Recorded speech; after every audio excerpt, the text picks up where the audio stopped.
Let's go, it's time, Shri Rahul Gandhi!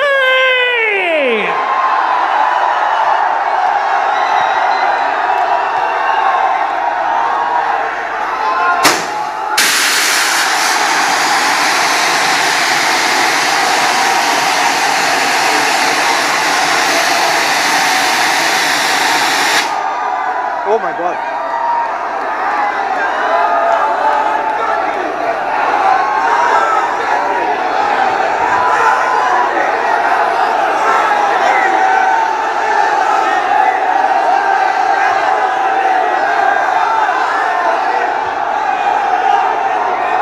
कितना प्यार करते हो और जोर से बताओ आवाज के साथ, come on.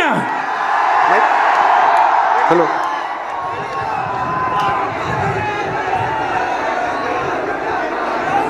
good evening. How is everybody? All well?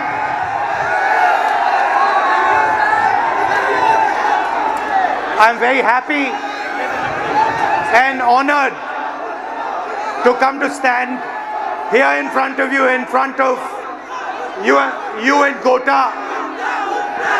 And the reason I've come, I want to make absolutely crystal clear that this is not a political meeting. This is a meeting about you, about the young people who are struggling to get a future.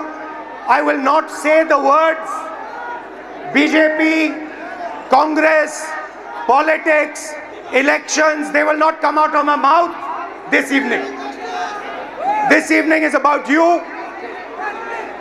It is about what you're facing. It is about the challenges that you're dealing with every single day.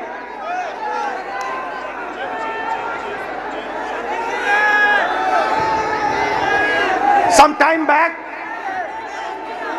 I walked from Kanyakumari to Kashmir. 4,000 kilometers रास्ते में आप जैसे लाखों युवाओं से मैं मिला, हजारों युवाओं से मेरी बात हुई, डिस्कशन हुआ, और मेरा एक ही सवाल होता था, आप क्या करना चाहते हो? मुझे 5 जवाब मिलते थे, छठा जवाब नहीं मिलता था। Engineer, doctor, lawyer, IAS, or then forces. These are the 5 answers I used to get. So the first question that came in my mind, मेरे दिमाग में पहला सवाल उठा कि देश के युवा देश के भविष्य होते हैं। हमारा एजुकेशन सिस्टम हमारे युवाओं को सिर्फ 5 ऑप्शंस क्यों देता है? यह सवाल बहुत बार मैंने पूछा, वही जवाब मिला। तो यात्रा पे मैंने 15-16 लड़कियों के साथ मीटिंग की और उनसे पूछा क्या करना चाहती हो? किसी ने कहा इंजीनियर, किसी ने कहा डॉक्टर, किसी ने कहा लॉयर, वही 5 जवाब। और फिर मैंने उनसे पूछा, मुझे सच बताओ क्या करना चाहती हो? तुम्हारे दिल में क्या है? सच्चाई ये थी कि जो वो करना चाहते थे और ये जो 5 ऑप्शंस थे, इसमें बहुत फर्क था। कोई ऑथर बनना चाहती थी, कोई डांसर बनना चाहती थी, कोई एस्ट्रोनॉट बनना चाहती थी। फिर मैंने एक टेस्ट किया। मैंने उन्हीं लड़कियों से एक सवाल पूछा, आप में से कितनी लड़कियां पायलट बनना चाहती हैं? एक भी लड़की ने हाँ नहीं कहा। वहां पे चीफ मिनिस्टर का हेलीकॉप्टर था। मैंने हेलीकॉप्टर पायलट से कहा, 5-6 लड़कियों को आप हेलीकॉप्टर में ले जाइए, जॉय राइड कराइए, कॉकपिट दिखाइए। फ्लाइट हुई, लड़कियां हेलीकॉप्टर पे गईं, जैसे ही वापस आई मैंने सवाल पूछा क्या करना चाहती हो? सारी की सारी लड़कियों ने कहा हम पायलट बनना चाहती हैं। मतलब हिंदुस्तान का एजुकेशन सिस्टम, सबसे पहली कमी इसकी कि हम जो हमारे बच्चों के सपने हैं उनको पूरा नहीं करते हैं, जो उनके ऑप्शंस हैं, जो वो ऑप्शंस चाहते हैं उनकी हम रिस्पेक्ट नहीं करते। उसके बाद यात्रा के बाद मैंने एजुकेशन सिस्टम के बारे में और थोड़ा सोचना शुरू किया। सवाल उठे। दूसरा सवाल,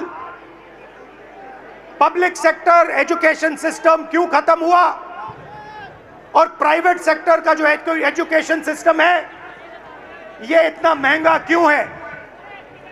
और फिर कुछ दिन पहले मैंने अखबार खोला और मुझे यह दिखाई दिया।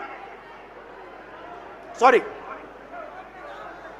young people are India's future. Every one of you is unique and talented. India succeeds if you succeed, and India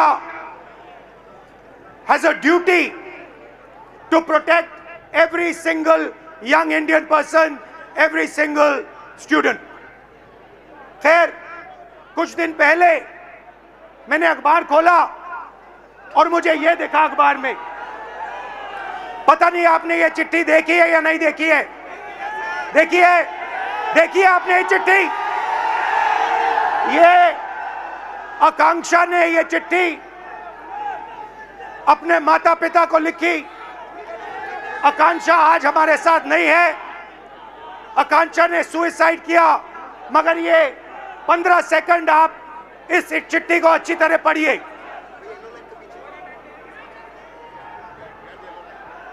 ये आकांक्षा डॉक्टर बनना चाहती थी। इनके पिता से कुछ दिन पहले मेरी बात हुई। पैरालाइज्ड हैं, कर्ज लिया। आकांक्षा का नीट का पेपर लीक हुआ और आकांक्षा कहती है, लास्ट लाइन में आपके लिए पढ़ूंगा, सॉरी मम्मी पापा, मैंने सब बर्बाद कर दिया आप दोनों का। मैंने सब बर्बाद कर दिया आप दोनों का। सच्चाई ये है कि ये आकांक्षा की गलती नहीं थी। ये आकांक्षा के माता पिता की गलती नहीं थी। ये एजुकेशन सिस्टम की गलती थी।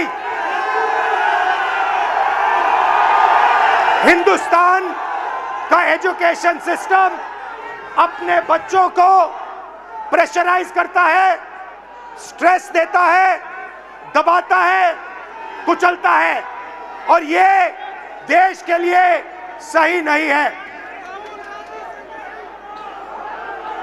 मैं चाहता हूं कि हम सब एक साथ मिलकर we work together to ensure that no student in this crowd, no student in this country ever feels what this young lady felt, ever feels the desire to kill themselves. That is what this meeting is about. This meeting is not a political meeting. It is about discussing India's education system, what is wrong with India's education system, what needs to be corrected in India's education system. Whatever I'm going to present here is based on data, and I'm absolutely sure, 100% sure, that every single political party, every single leader in India will accept what we are saying here. There is nothing in this presentation that anybody in India will not accept. Every single student will accept what I am going to say here because it is the truth, 100% the truth. Next. This dot, ये जो बिंदु है, This dot represents one student. On this screen, this dot represents one student. There are about 3,000 students in this meeting. I want a student who's studying for NEET, student who's studying for UPSC, student who's studying for IIT to come to the stage.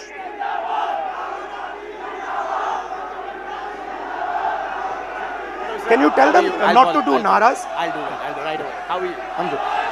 check. Okay. सबसे पहले Is the mic working? सबसे पहले Mic working? एक second sir ने भी एक बड़ी प्यारी सी रिक्वेस्ट की है। एक सेकंड हमने आने के पहले क्या कहा था? हम पढ़े लिखे स्टूडेंट्स हैं, नारेबाजी करने नहीं आए हैं। देश का फ्यूचर बदलना है तो पहले सुनना पड़ेगा। Listen and then change. अभी कोई नारेबाजी नहीं, सर बात कर रहे हैं, सर कुछ बोलना चाह रहे हैं। अब पहले कुछ बच्चों को बुलाते हैं जो आप ही लोग के बीच में से आए हैं। आपके नजदीक कोई नारेबाजी करे तो बोलो ठीक है भाई 5 मिनट बात करना, अभी रुक जाओ। Let me call upon sir, we have some kids who would like to come up and want to share their stories with you. So ये randomly हमने select किया था, इनका enthusiasm देख के we have Soumya Meena, Sania Gupta, Himanshu Dangi, Hanshvi and Zishan Alam. Please join us on stage, guys. Please join us. Hello. Nice to see you. Thank you, sir. Hello. Nice to see you. What's your name? Soumya. Himanshu. No, I said. Hello, sir. Guys, go ahead, please. Just introduce yourself. Hello, everyone. Myself, Soumya Meena. Hello, everyone. Myself, Soumya Meena, and I'm a JEE aspirant. Hello, I am Sania Gupta and I am preparing for NEET exam. Hello, my name is MD Zishan Alam. I'm preparing for NEET. Hello, my name is Himanshu Dangi और मैं भी आपके जैसे एक NEET aspirant हूँ। Hello, my name is Hansvi and I am a UPSC aspirant. So why NEET? Why did you guys choose NEET? Sir, जो NEET है, doctor, सबसे पहली बात तो डॉक्टर एक बहुत बड़ा टर्म है। किसी भी मतलब जैसे अभी कोई बीमार हो गया तो किसी भी एक बंदे की लाइफ हमारे हाथ में होती है। मतलब अभी तो मैं नीट के लिए तैयारी कर रहा हूँ, तो जैसे नीट का पेपर लीक हुआ तो पूरी होप टूट गई है। डॉक्टर बनने के लिए आदमी, कोई भी व्यक्ति इतना मेहनत करेगा, 2-2, 3-3 साल मेहनत करेगा, फिर पेपर देगा वो, और फिर उसको बता दिया जाता है कि तुम्हारा पेपर लीक हो गया और फिर तुम्हें वापस पेपर देना है, तो होप टूट गई। तो आपके अंदर जो भावना थी, आपके अंदर जो भावना थी, लोगों की मदद करने की भावना थी, आप क्यों कर रही हैं? मैं तो JEE कर रही हूँ, हाँ। इंजीनियर। तो इंजीनियरिंग तो मैं सिर्फ इसलिए कर रही हूँ कि अच्छा मेरे को एक्सपोजर मिले कॉलेज में जाके। जैसे कि हायर कॉलेजेस है, IIT बॉम्बे हो गया, IIT दिल्ली हो गया, तो वो काफ़ी अच्छे कॉलेजेस हैं जिसमें आगे जाके हमें इंजीनियरिंग में नहीं, बाकी और चीज़ों में भी बहुत सारी अपॉर्चुनिटीज़ मिलती है। तो मेनली तो मैं अभी एक्सपोजर के लिए कर रही हूँ। और आपका? Sir, actually, I have always been interested. I'm a very social person, so I think UPSC would genuinely help me engage in society and make policies and decisions. And you?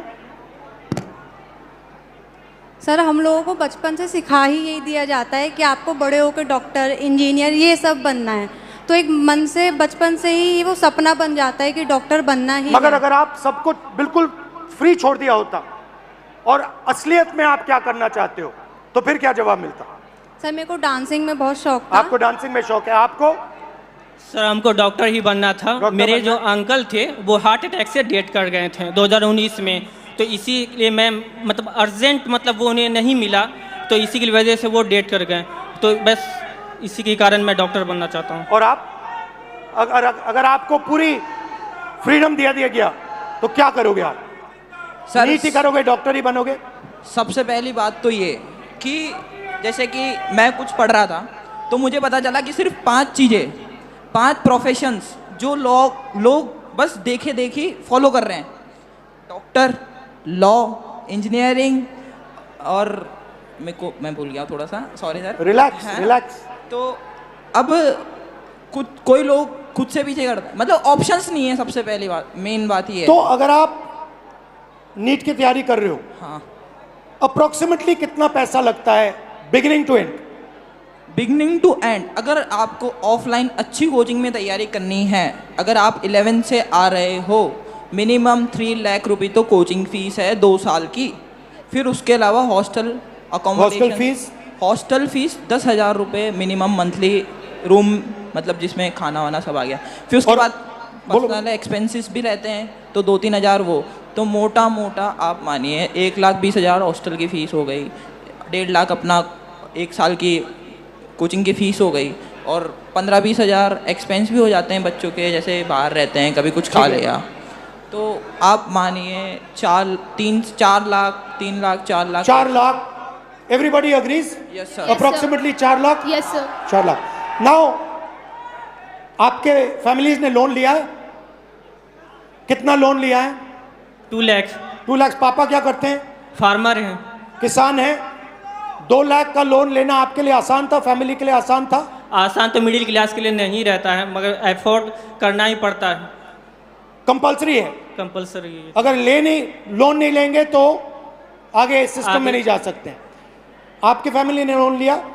Sir loan तो नहीं लिया था, लेकिन अगर हम government exam जैसे NEET preparation की तैयारी कर रहे हैं, प्रिपेयर कर रहे हैं, और अगर हमारा नहीं क्लियर हुआ तो हम मतलब इंडिया में गवर्नमेंट सीट्स इतनी कम है कि हम प्राइवेट के लिए सोच भी नहीं सकते, क्योंकि उनकी फ़ीस बहुत ज़्यादा है। और भी ज़्यादा या है? बहुत ज़्यादा। जैसे 24 लाख बच्चे हर साल अपेयर करते हैं नीट एग्ज़ाम में, उसमें से 80,000 सीट्स है जो गवर्नमेंट है, तो 23 लाख बच्चों को ना चाहते हुए भी हारना पड़ता ही है। तो उनके लिए प्राइवेट से करने के लिए ऑप्शन बचता ही नहीं है, क्योंकि हर मिडिल क्लास फैमिली 1 करोड़ रुपये अफोर्ड नहीं कर सकती है। तो पैसा आपके जेब से? हाँ। Yes sir. आपके फैमिली के जेब से? Yes sir. रिस्क आपका? Yes sir. डैमेज हुआ तो आपका? Yes sir. रिवॉर्ड की बात करते हैं, सक्सेस को डिफाइन करते हैं। यूपीएससी चांसेस क्या है?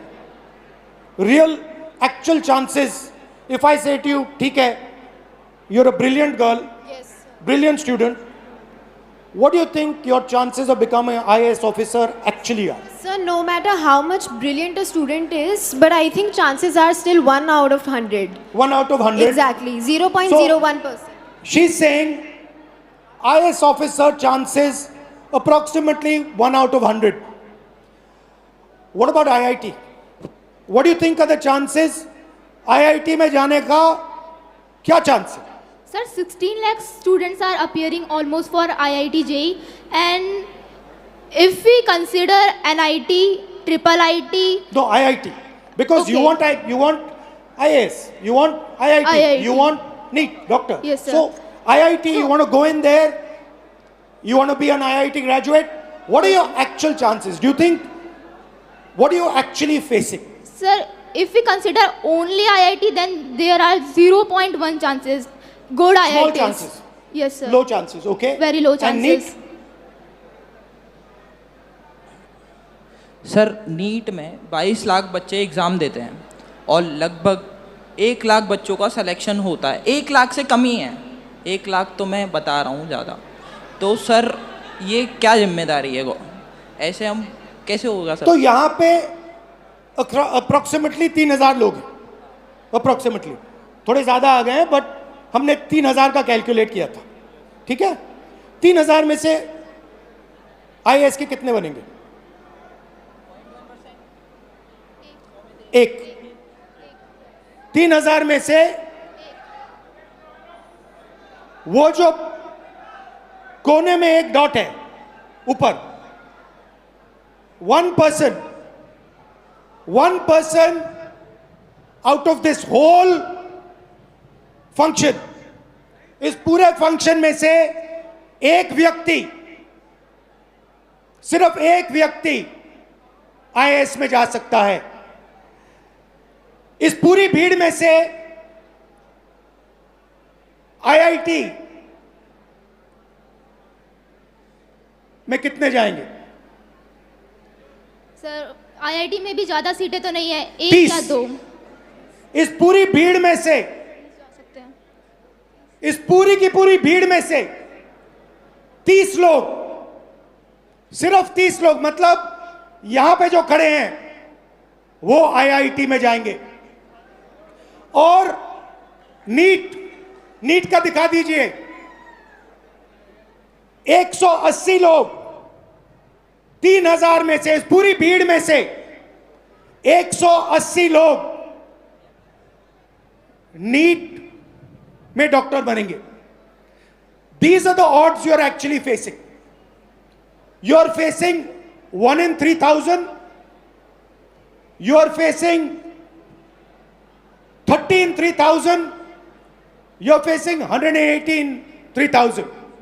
And this group of people, these are the best that we have. So you are not competing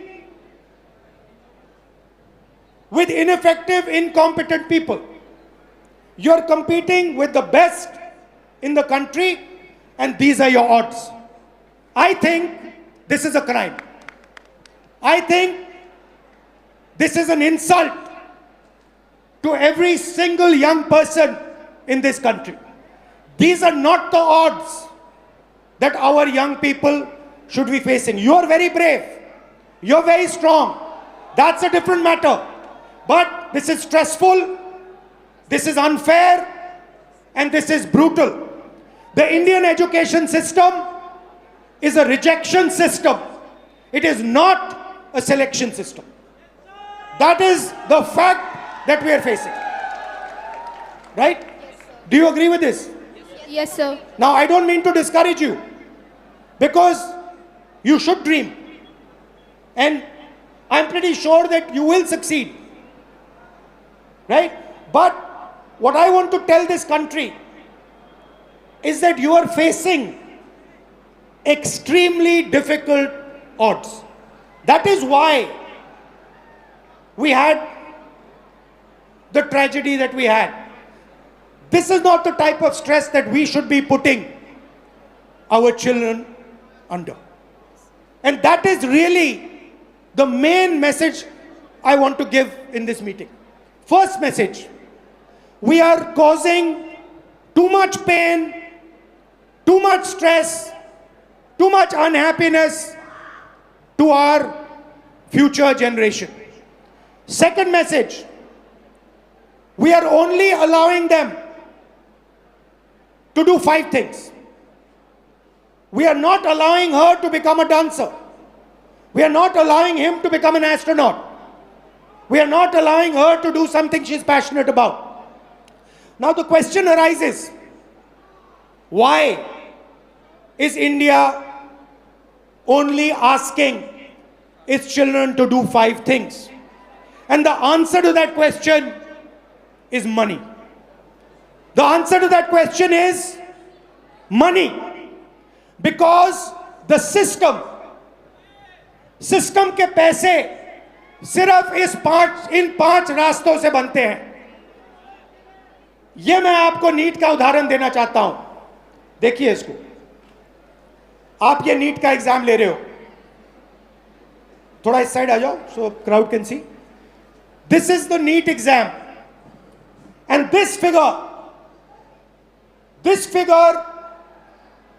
is an insult to this country. This is a crime. Now let me explain. मैं समझाता हूं ये क्या है. इसको आप समझिए. NEET में 22 लाख स्टूडेंट्स एग्जाम लेते हैं. 22 लाख स्टूडेंट्स एग्जाम लेते हैं नीट का. उनकी फैमिलीज में से, आपकी फैमिली में से, आपकी फैमिली में से 1.32 लाख करोड़ रुपए हर साल लिए जाते हैं. 1,32,000 करोड़ रुपए 22 लाख परिवारों के जेब में से खींचा जाता है. भाई और बहनों, जितना पैसा एक साल में ये 22 लाख लोग देते हैं, उतना ही पैसा हिंदुस्तान की सरकार अपने पूरे के पूरे एजुकेशन बजट में डालती है। 22 लाख लोग एक एग्जाम के लिए एक साल में उतना पैसा देते हैं जितना हिंदुस्तान की सरकार अपने पूरे के पूरे एजुकेशन बजट में डालती है। आप सोचिए इसके बारे में। बट बात यहां नहीं रुकती, बात इससे बहुत आगे जाती है। यह देखिए, 5 सबसे बड़े एग्जाम, यह आपका सपना है। यहां पे जो भी युवा आए हैं, यह आपका सपना है। SSC, UPSC, RRB, JEE, NEET, these are your dreams. 2 crore students take SSC, 5 lakh students UPSC, 3.58 crore students RRB, 15 lakh students JEE, 22 lakh students NEET. Most of the people who take these exams, most of them will not go through. NEET में से 3000 में से एक निकलेगा। JEE, UPSC आपका मैंने दिखाया, UPSC में से एक व्यक्ति निकलेगा, सॉरी, नीट में से 180। मगर पैसा देखिए इन 5 एग्जाम्स का, अच्छी तरह देखिए। 5 exams, Gen Z families, 3.5 lakh crore रुपया आपके जेब में से निकलता है, आपके परिवारों के जेब में से निकलता है, लोन से निकलता है, दर्द से, दुख से निकलता है। भाई और बहनों, जितना पैसा इन 5 एग्जाम्स में आपके परिवारों से निकलता है, उतना पैसा हिंदुस्तान की सरकार education budget, health budget, labour budget, science budget, women and child budget में डालती है। मतलब 5 मिनिस्ट्रीज का पैसा, बजट का पैसा हर साल इन एग्जाम्स के माध्यम से आपके परिवारों के जेब से निकाला जाता है। और फिर उसके बाद आपको कहा जाता है कि दरवाजा बंद है, आप आईआईटी में नहीं घुसे, आप नीट में नहीं घुसे, आप आरआरबी में नहीं घुस पाए। यह हिंदुस्तान की एजुकेशन सिस्टम की रियलिटी है। अब मैं चाहता हूं कि एक फैमिली, हमने स्टूडेंट से बात की, आपका मैं बहुत धन्यवाद करता हूं। अगर आप यहां रहना चाहते हैं यहां रह सकते हैं, नीचे जाना चाहते हैं जा सकते हैं, जो भी आप पे है। यहां रहना चाहते हैं यहां रहिए। और एक फैमिली, एक परिवार, आइए। Alright, so हमारे पास यहाँ पर फैमिली के मेंबर्स भी आए हुए हैं। We'd like to invite on stage Bhavna Mahawar, please, and उनके parents Naresh Kumar Mahawar and Parvati Mahawar, please join us on stage. परिवार को थोड़ा स्वागत हो जाए तालियों के साथ। Come on guys, हम सबकी कहानी है ये। हेलो, नमस्कार, कैसे हैं? नमस्कार, कैसे हैं आप? कब? Mike, can we have a mike? Come आओ। थोड़ा 2 मिनट परिचय, यहां जाए। हेलो सर, मैं नरेश कुमार महावर। मैं एक प्राइवेट सेक्टर से मेडिकल होलसेल मार्केट में जॉब करता हूं। ये मेरी गुड़िया है, यूपीएससी करना चाहती है, पर आज का जो सिस्टम है बहुत गड़बड़ है। और मैं चाहता हूं उसको मजबूत करने के लिए राहुल जी सर जो भी नया कदम उठाना चाहे हम उसके साथ हैं। मगर आप एक बात बताइए। जी सर। अप्रोक्सीमेटली अप्रोक्सीमेटली उन्होंने हमें बताया अप्रोक्सीमेटली 5 लाख जी सर। 1 साल का। बिल्कुल सर। जी सर। 1 साल का। बिल्कुल। तो आप ये कैसे करेंगे? रियलिटी सच बताइए सर। वैसे तो मेरे पास फाइनेंशियल प्रॉब्लम बहुत ज़्यादा बिग है, पर अगर जो मैंने मेरे दम से मेरा घर बनाया है, हो सकता है मैं उसको भी सेल कर दूं, पर मैं मेरा बेटी का सपना साकार करूंगा, ये मेरा दिल से। नहीं, मगर देखिए ये आपकी भावना है, ये आपके अंदर है। नहीं, ये जब से ये 10th क्लास में पढ़ती थी, तो जब से ही मैंने इसके सपने के साथ मैंने अपना सपना भी साकार करने के लिए सोचा है, और मैं चाहता हूं कि ये ईश्वर मेरा सपना पूरा करे। ईश्वर आपका सपना पूरा करे, ये हम सब चाहते हैं। जी सर। मगर सच्चाई ये है कि ये जो आप कर्ज लेके काम कर रहे हो, ये देश का काम है, ये आपका काम नहीं है। देश का काम अपने युवाओं को शिक्षित बनाने का है। आप क्या करना चाहते हैं? सर, माय नेम इज़ भावना महावर और मैं एक यूपीएससी एस्पिरेंट हूँ। जैसा कि 2026 में प्रीलिम्स एग्ज़ाम में हम सब ने देखा है कि किस तरह से लेंथी एग्ज़ाम बनाया गया है, जो एक यूजुअली स्टूडेंट के लिए बहुत टफ रहता है। प्लस वैकेंसीज होती है 1000 और फॉर्म्स आते हैं 15 लाख के आसपास। तो मेरा गवर्नमेंट से ये क्वेश्चन है कि बाकी के स्टूडेंट्स का क्या होगा? 1000 वैकेंसीज में 1000 स्टूडेंट्स सिलेक्ट हो जाते हैं, उसके अलावा जो स्टूडेंट्स हैं उनके लिए भी प्लान बी होना चाहिए। ये मेरी गवर्नमेंट से बट आज हमने रूल बनाया है, गवर्नमेंट से कोई सवाल नहीं होगा, पॉलिटिकल फंक्शन नहीं है।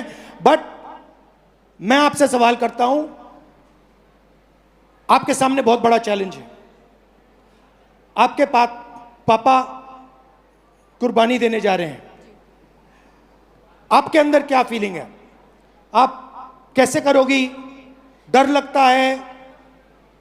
यस, पापा की मम्मी की दोनों की बहुत एक्सपेक्टेशंस है, और मैं पूरी जी जान लगाना चाहूँगी कि पापा मम्मी के साथ मेरा सपना पूरा हो, और मैं इसके लिए पूरी मेहनत करने को तैयार हूँ। बट डर लगता है आपको? कभी डर लगता है, क्योंकि ये जो फ्रॉड्स हो रहे हैं। आज मैंने यूपीएससी का एग्ज़ाम देखा, एक स्टूडेंट जब प्रिपरेशन करता है तो एक पैटर्न होता है, एक सिलेबस होता है, उस हिसाब से प्रिपरेशन करता है। लेकिन अगर रिसेंटली उसका पैटर्न चेंज कर दिया जाए तो स्टूडेंट क्या करेगा? 50 to 56 पेजेस का पेपर होता है, जो 3 आवर्स में करना पॉसिबल नहीं होता है। वैसे ही वैकेंसीज लिमिटेड होती है, तो इसके अलावा स्टूडेंट्स क्या करें फिर? सीट्स लिमिटेड है और पैटर्न इस टाइप के बनाए जा रहे हैं। इस फ्रॉड में स्टूडेंट्स कहाँ जाए? बाकी बचे स्टूडेंट्स का क्या होगा? इसको बदलना चाहिए। ये जो स्ट्रक्चर है, जो सिस्टम है, ये जो प्राइवेटाइज्ड पैसे खींचने का सिस्टम है, 5 एग्जाम्स में आपकी फैमिली जैसी फैमिलीज 5 मिनिस्ट्री के बजट से ज्यादा पैसा देती हैं। इसको बदलना चाहिए। जी बिल्कुल बदलना चाहिए। यही हम सबका लक्ष्य है, आपका भी है, हमारा भी है, इनका भी है। आप कुछ कहना चाहती हैं? जी सर, मैं ये कहना चाहती हूँ, मेरा नाम पार्वती महावर है। हर माँ बाप जब बच्चा पैदा होता है तब से हर माँ बाप सपना देखते हैं कि उसका बच्चा पढ़ेगा लिखेगा, उसके खुद के भविष्य के साथ साथ वो भी हमारी आर्थिक स्थिति को ठीक करेगा। लेकिन जो आजकल फ्रॉड देखने को मिल रहे हैं तो उससे बहुत डर लगने लग गया है। कुछ बच्चे सुसाइड कर लेते हैं, बहुत से केस देखने को मिलते हैं।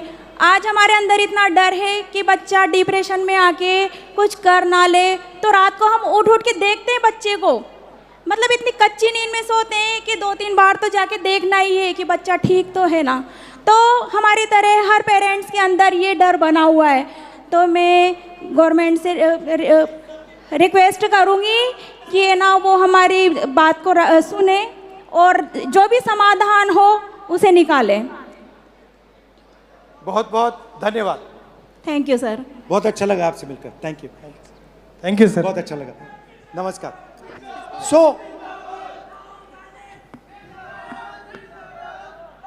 तो ये थैंक यू। तो ये है हिंदुस्तान का एजुकेशन सिस्टम। इसको देखिए अच्छी तरह। India's education system is a extortion, machine, ये आपसे पैसे लेने का सिस्टम है, ये सिर्फ शिक्षा देने का सिस्टम नहीं है, ये एग्जाम के बेसिस पर आपसे लाखों करोड़ रुपए छीनने का सिस्टम है। थोड़ा सा मैं आपको इसके बारे में बताता हूं। यहां पे सारे के सारे लोग इस सिस्टम से निकले हैं। Public schools, public sector education Hindustan में ना के बराबर है, खत्म कर दिया गया है। वहां पे आपको टूटा हुआ पब्लिक स्कूल दिख रहा है। यहां पे प्राइवेट स्कूल है, आप प्राइवेट स्कूल में गए, आपको प्राइवेट स्कूल ने कहा कि देखिए हम ठीक से अपना काम नहीं कर सकते हैं, आपको ट्यूशन की जरूरत होगी। प्राइवेट स्कूल में आपने पैसा दिया, ट्यूशन में आपने पैसा दिया, और फिर एग्जाम्स आए, सीबीएसई एग्जाम हुआ। आपने अभी देखा होगा सीबीएसई एग्जाम में करेक्शंस में प्रॉब्लम्स आई। उसके बाद आप आगे बढ़े, कॉलेज की ओर गए, कॉलेज में फिर से रीवैल्यूएशन हुआ। कॉलेज में आप गए, कॉलेज आपसे कहता है ठहरिए, हम अपना काम ठीक से नहीं कर सकते हैं, आपको कोचिंग की जरूरत होगी। आपसे पैसा फिर से कॉलेज जाने में लगता है, कोचिंग देने में लगता है, स्कूल में यूनिफॉर्म बनाने में लगता है, हॉस्टल का लगता है, और फिर आप आते हैं सबसे बड़ी दीवार के सामने। 5 एग्जाम, लाखों लाखों करोड़ रुपए आपके जेब से खींचा जाता है, आपके परिवारों के जेब से खींचा जाता है। प्रॉमिस क्या है? प्रॉमिस है 5 लाख रुपए दो, 10 लाख रुपए दो, एग्जाम करो और हम आपको रोजगार देंगे। प्रैक्टिकल बात है। आज स्टेज पे जो लोग आए वो अपने बच्चों को आईआईटी, आईएएस, आईपीएस क्यों भेजना चाहते हैं, इंजीनियर क्यों बनाना चाहते हैं? रोजगार के लिए, कि स्टेबल जॉब मिले, बेरोजगार ना हो। माता पिता ने कहा हम चाहते हैं कि हमारी भी देखभाल बच्चे कर पाएं। तो ये एक प्रकार का कॉन्ट्रैक्ट है। हिंदुस्तान का एजुकेशन सिस्टम आपसे कह रहा है school, college, uniform, tuition, books, ये सब आप दोगे, लाखों करोड़ रुपए आपके जेब से निकलेगा, और फिर आपको हम स्किल्स देंगे और रोजगार देंगे। अब आते हैं रोजगार की सच्चाई पर। रोजगार की रियलिटी क्या है ये देखिए। इस सिस्टम में, और इस बात को अच्छी तरह समझिए, इस सिस्टम में अगर 1000 बच्चे जाते हैं, घुसते हैं, तो 1000 में से सिर्फ 12 बच्चों को, अच्छी तरह सुनिए, 1000 बच्चों में से सिर्फ 12 बच्चों को रोजगार, सैलरीड रोजगार मिलता है। 1000 में से 12 मतलब इस भीड़ में 36 लोगों को, सिर्फ 36 लोगों को परमानेंट जॉब मिलेगा। दूसरे नंबर देखिए, तकरीबन 300 लोग बेरोजगार रहेंगे, वो काम नहीं करेंगे, उनके लिए कर्जा, नशा, ये लाइन है। उस साइड तकरीबन 700, 1000 में से 700 लोग या गिग वर्कर, उबर चलाएंगे, ओला का काम करेंगे, या फिर मनरेगा का काम करेंगे, इनफॉर्मल सेक्टर में काम करेंगे, सेल्फ एम्प्लॉयमेंट होगा, कुली का काम करेंगे। तो 2 झूठ बोले जा रहे हैं। पहला झूठ कि ये शिक्षा का सिस्टम है, ये शिक्षा का सिस्टम नहीं है, ये एक्सटॉर्शन का, पैसे लेने का सिस्टम है। और दूसरा झूठ, शिक्षा के बाद आपको रोजगार मिलेगा, नहीं मिलेगा। 1000 में से 12, इस भीड़ में से 36 लोगों को, सिर्फ 36 लोगों को ग्रेजुएट सैलरीड जॉब मिलेगा।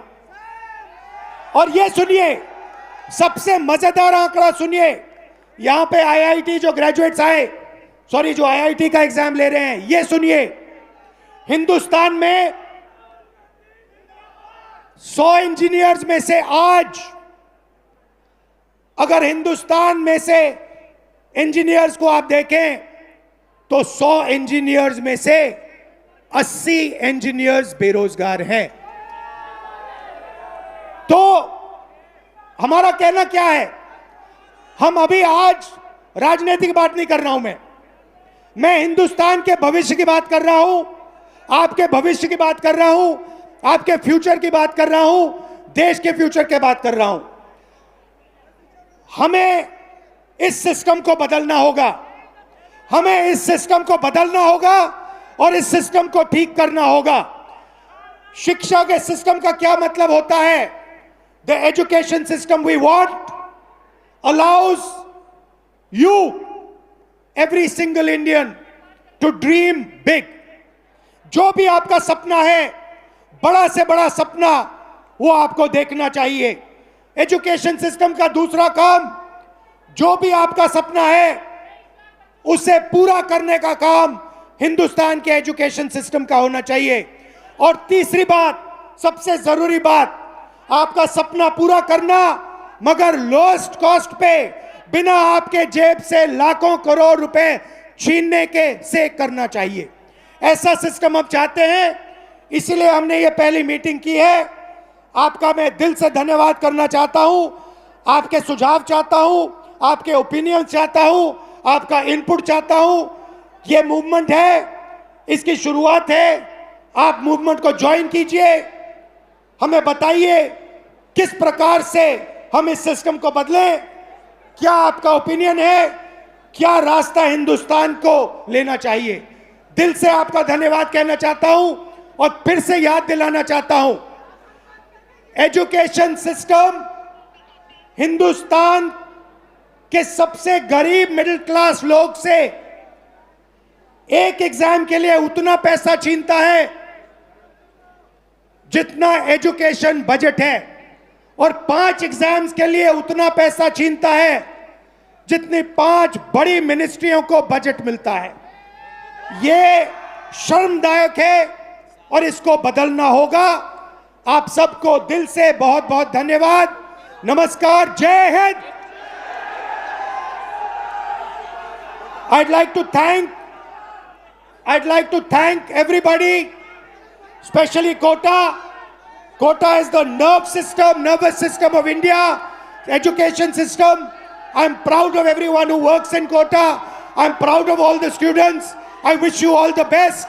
I hope you do really well in life. Thank you very much for having me. Namaskar. Thank you, sir. Thank you, sir. Thank you, sir. But before you leave, sir, before you leave, first of all, एक बार जोरदार तालियां हो जाए, आवाज हो जाए sir के लिए, come on. सर, छोटी सी गुस्ताखी करेंगे, हम यूथ हैं, हमारी आप जानते हैं डिमांड से थोड़ी ज्यादा ही होती है, थोड़ी सी ज्यादा है कि नहीं, बनता है कि नहीं अपना। सर, जाने के पहले अगर हम सबके साथ एक सेल्फी हो जाती तो मजा ही आ जाता सर। एक सेल्फी अगर हो जाती, सर आप पहले ले लीजिए। Oh, thank you sir. Okay everyone, let's go. You wanna bend down? So Yeah, we'll bend down.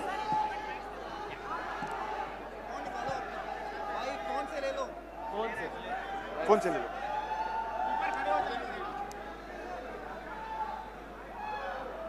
I think you should spin it around and take it so it's it will be a big one, big wide one. You want to do one? No, that's fine. Yeah? You want to do one? You just have to press the side button. Yeah. Whoops. I'll do it. The other way. Back. Yeah. Yes. Thank you. And sir, also once again, as we said, Did you like it? we love it. We love it, sir. All the best. And before that, before you leave, sir, 21st is the NEET exams. If you can wish all our dear friends. Best of luck to everybody for the NEET exam. I hope you all do well and serve India. Thank you. Love you. Thank you, sir. And this is from the youth, a shake hand and a high five to you, sir. We love you. Thank you so much, sir. Thank you. Everybody make some noise for Shri Rahul Gandhi.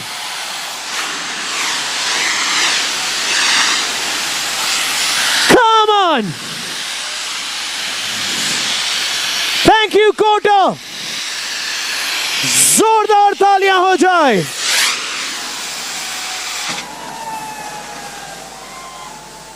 Thank you so much, Kota. To all the students, to everybody. ये हुई ना बात, ये हुई ना बात. बोलो भारत माता की.